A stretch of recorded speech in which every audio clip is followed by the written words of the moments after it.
we as students stay away from our homes, from the familial, emotional comforts. In terms of our careers, we move out seeking greener pastures. In that, we seek company in opposite sex. Some people get into relationships, which gradually progresses to physical intimacy. Sadhguru, the question is then why, as generations, we cannot discuss it openly? Or is premarital sex still a taboo?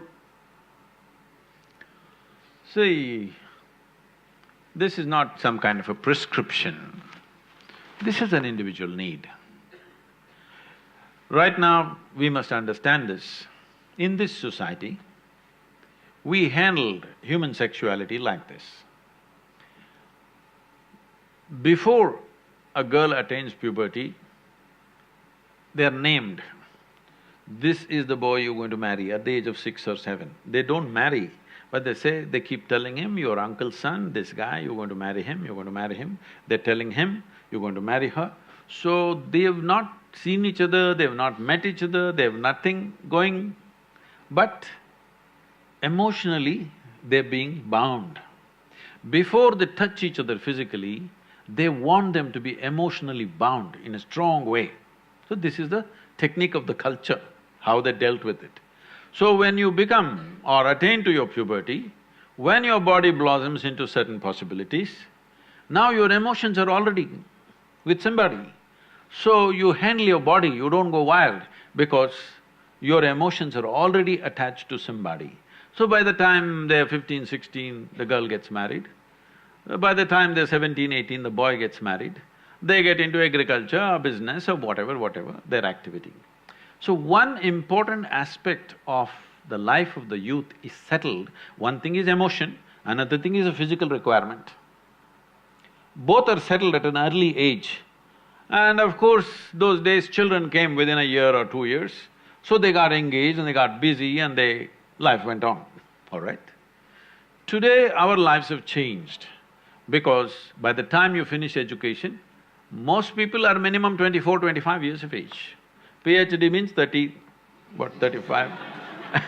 I don't know what It depends how kind your professor is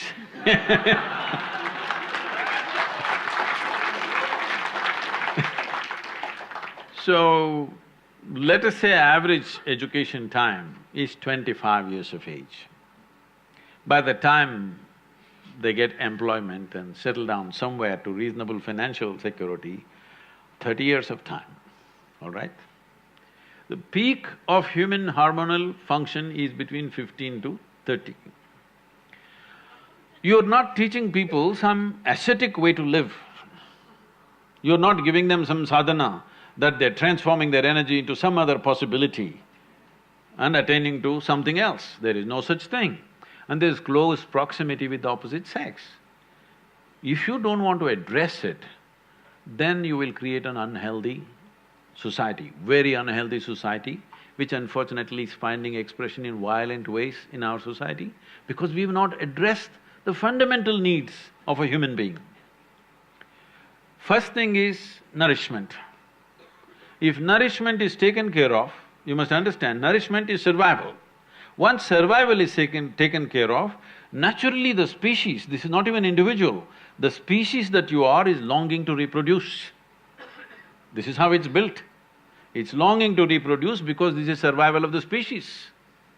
If people don't reproduce, there is not going to be human race, isn't it? So, your body and your mind plays many tricks and how when you look at somebody, you suddenly think they're the most beautiful, suddenly you think they're the most fantastic, you will discover later many things. But initially, everything is clouded. See, I'm telling you, let's say you are 10, 12 years of age, you looked at people, they're quite normal. Suddenly you became 14, every little bump on somebody's body is a world by itself simply because your hormones begin to influence everything. In a way, your intelligence is hijacked by your hormones. Now, this is not to be judged as bad or good, this is a natural process. There may be a few people who will go beyond that. It's fantastic for them if they can go beyond that. They're not compulsive about it, they went beyond it, fantastic for that person. But you expect the whole society to go beyond it, you're just stupid. Such a thing doesn't happen. So, definitely the debate of when and how sexuality should happen has to come in. But now, we are still having a certain cultural aspects to us that we are an emotional lot. We are still an emotional lot. People suffer immensely when things happen without the needed emotions. A whole lot of people at least. There may be a few people who are above that, but a whole lot of people suffer. So, for our country, for our society, how to deal with this without causing a major disruption in the social structure is something that we must debate. We must do research on it, how to do it. Sadhguru, though I get a little hint of the answer of my question from your elaboration, but still I will ask it. I had this belief, or in fact maybe I was made to believe this whole concept of one life, one partner. But now when I see or observe, the whole monogamous relationships do not seem to be existing anymore. The whole idea of it is gone. What you think about it? Oh, it's not gone, maybe in JNU it's gone.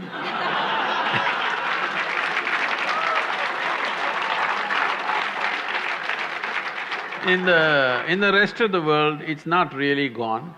Even if you go to United States where there seems to be so much promiscuity, even there, when people marry, they believe it's for life. But of course, 2 years later, life gets over. That's another matter, but when they get married, they believe it's for life. That's why they invest in the diamonds. They think it's a lifetime investment. They're putting on that, but unfortunately, for all kinds of things, relationships go wrong. And one reason they go wrong so easily is because people are meeting much later in their life.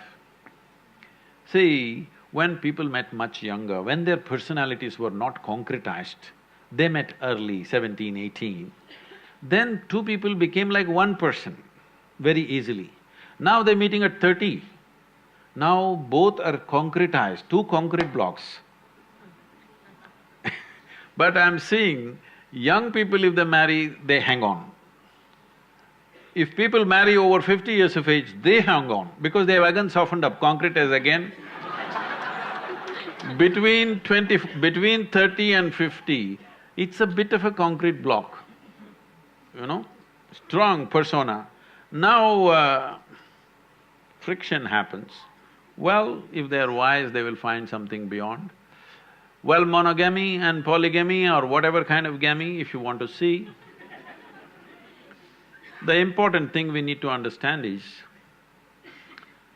you know, we are all here, you and me are here. This means a man and woman came together some time ago. Maybe you think their parents, you know, they don't love, they don't do sex, they don't do anything. Just because a priest uttered a mantra, you were born, probably. No, it's not like that. Somebody had a physical need, so they handle it through marriage, and we are here. And now we can, at a certain age, at a stage in your life, when you become 18, you become always against marriage. But when you were 3 years of age, you were for marriage, your parents' marriage. When you were 3 years of age, were you not glad your parents had a stable marriage? Hello? Yes. When you're 18, you think of free sex and no marriage and everything. But once again, if you become 50, 55, then you will look for a relationship that lasts.